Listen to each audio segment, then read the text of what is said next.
Hello రే ఇక్కడ ఉండమన్నాను కదా, ఎక్కడికి వెళ్ళిపోయో? రే దాదాజీ నన్ను రే ఏడవకురా, జారాతో నీకు డబ్బు అవసరం నేనే చెప్పాను. అల్లా కసం తను ఇలా తెస్తుంది అనుకోలేదు. ఇది ఎవ్వరి తప్పు కాదురా, నా తప్పు. అలీ అలా ఏమనుకోకరా, తనైనా నీ గురించి ఆలోచన చేసి ఉంటుంది కదరా. అవునరా, అందరు నా గురించి ఆలోచించేవాళ్ళే. దాదాజీ ఇప్పుడు ఒక మాట పడలేదురా, బ్రోకర్ అన్నాడు, కాలర్ పట్టుకున్నాడు. ఆయనకి ఈ వయసులో అంతా నా వల్లే. నేను పెద్ద క్రికెటర్ని, దాదాజీకి మంచి పేరు తీసుకుందాం అనుకున్నాను. నా లైఫ్లో ప్రతి చిన్న మూమెంట్ జారాతో షేర్ చేసుకోవాలనుకున్నాను. అంతా అయిపోయింది. నా లైఫ్లో క్రికెట్ లేదు, జారా ఉండదు. దాదాజీ కూడా నన్ను వదిలేశాడు రా. రే ఏంట్రా మాటలు? అలీ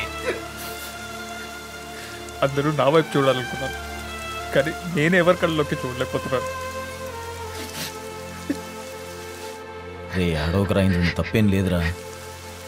నేను కన్నవన్నీ కళ్ళేరా, నిజాలు కావు. నేను రియాలిటీలో లేనురా, రియాలిటీలో లేను.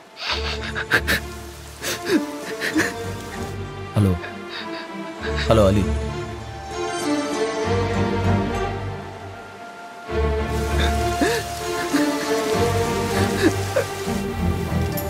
ఆల్రెడీ బస్ స్టాప్లో ఉన్నాను, బస్ రాగానే వచ్చేస్తాను. ఎక్స్క్యూజ్ మీ, చెప్పండి. ఒక కాల్ చేసుకోవాలి, మీ ఫోన్ ఇస్తారా ప్లీజ్?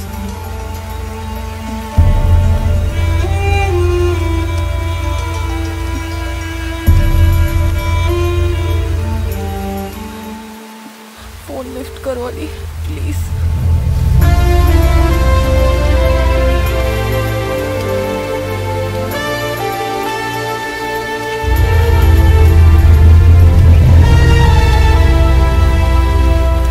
అన్నా వినాయకుడిని కొంటారా?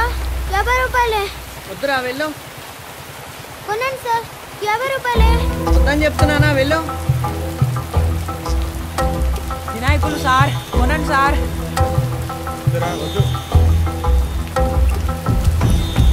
సార్ కొంటారా? సార్ సార్ మట్టి వినాయకులు సార్, 50 రూపాయలు సార్. కొన్ని 40 రూపాయలకి ఇస్తాను సార్. సార్ మీరైనా తీసుకోండి సార్. వర్షంలో మట్టి వినాయకులు కొన్ని 30 రూపాయలని ఇవ్వండి సార్.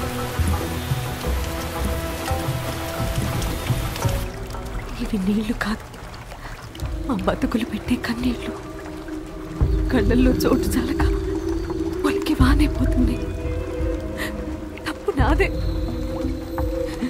నాకు వినపడకపోయినా గంట కొట్టి నీకు పూజ చేస్తున్నా.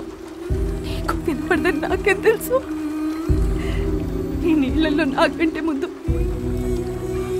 నువ్వే మునిగిపోతావు. ఇక నన్నేం కాపాడతావు?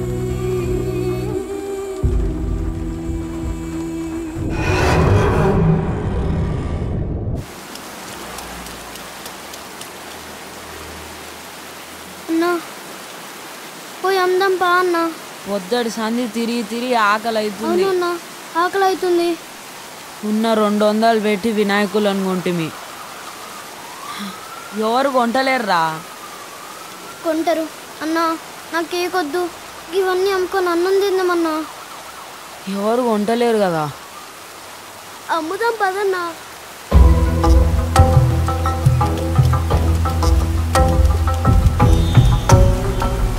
నగరంలో 2 రోజుల నుండి భారీ వర్షాలు కురుస్తున్నాయి.